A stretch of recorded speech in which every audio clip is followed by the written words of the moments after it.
Orang yang mahu dapat rezeki cukup, sedikit bagi dia cukup, dimanfaatkan apa yang ada. Tapi kalau orang mahu lebih, dunia dan seisinya dia punya, tak cukup pun juga. Permasalahannya bukan emas sebanyak mana yang dijumpai, tapi sifat. Saya ingat pada pertemuan yang lalu saya katakan itu kan akan berlalu satu zaman orang tak ada lagi minta-minta.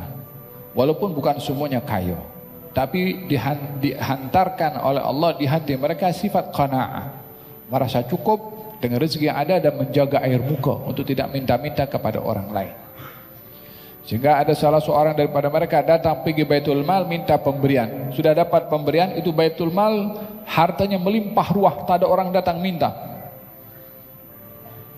Coba kita tengok Baitul Mal kita sekarang berapa yang hantarkan borang untuk minta. Tapi satu hari tak ada orang minta, sampai emas atau duit itu melimpah ruah. Pada akhirnya orang itu datang meminta, diberi. Dia pun menyesal, kenapa aku minta? Orang lain tak ada minta, aku juga minta. Dia patah balik pergi Baitul Mal, kasih balik duit pada Baitul Mal. Kata Baitul Mal, kami tak pulangkan duit yang kami dah bagi. Dia nak bagi kepada orang, tak ada orang nak, dia buang pergi sungai. Itu harta, itu emas. Fahim tom? Hadza berkenaan dengan sifat qanaah dihantarkan atau diberikan oleh Allah kepada community masyarakat yang hidup di suatu zaman yang akan datang nanti.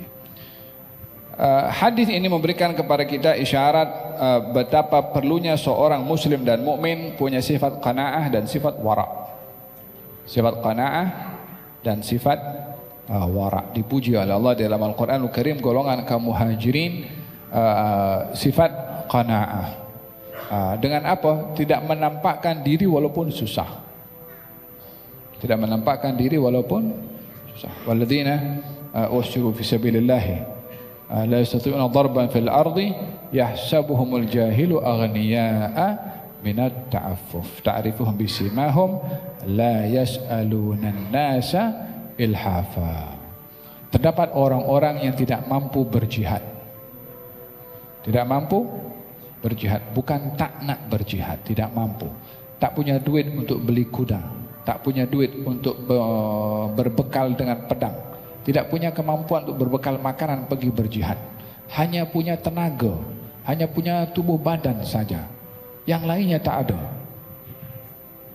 Yahsabuhumul jahilu, orang yang tak tahu tentang keadaan orang ini, yang untuk pergi berjihad pun tak punya bekalan, maknanya susahlah. Orang yang tak tahu menganggap orang ini kaya. Menganggap orang ini kaya. Macam mana orang yang tak tahu menganggap orang itu kaya? Karena tidak menampakkan dirinya susah. Yahsabuhumul jahilu aghniya'a minat ta'affuf. Mereka menampakkan diri mereka seakan-akan berkecukupan karena mereka menjaga air mukanya, tidak mahu dilihat hina dengan meminta-minta kepada orang atau menampakkan miskin di hadapan orang. Ada orang itu yang dia menjatuhkan air mukanya dengan meminta secara langsung, ada yang meminta secara tidak langsung. Tunjukkan penampilannya kusut,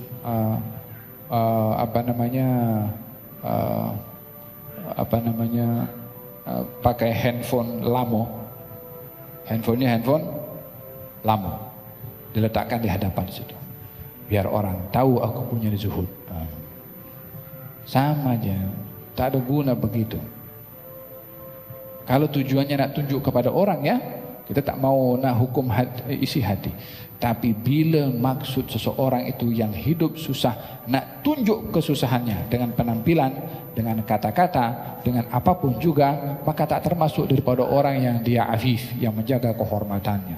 Orang yang afif menjaga dirinya daripada dilihat susah oleh orang dengan menjaga penampilan, nampak steady walaupun tak makan hari itu. Faham tak? Kalaupun pakaiannya kusut masai, bukan maksudnya nak tunjuk kepada orang kalau dirinya susah. Dan kalau ditanya bagaimana keadaanmu, alhamdulillah saya sehat. Bagaimana keadaanmu? Alhamdulillah. Kalau orang sekarang tanya, bagaimana sekarang? Ekonomi down sekarang. Ringgit jatuh. Al-qanaah, orang yang jaga dia air mukanya tak nak tunjuk walaupun dia susah kepada orang.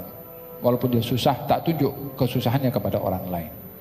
Fahimtum? Yahsabuhumul jahilu aghniya'a min at-ta'affuf ta'rifuhum bisimahum la yas'aluna an-nasa ilhafa. Kamu dapat tahu mereka ini orang-orang yang punya sifat qanaah dengan tidak menampakkan dirinya meminta-minta kepada orang.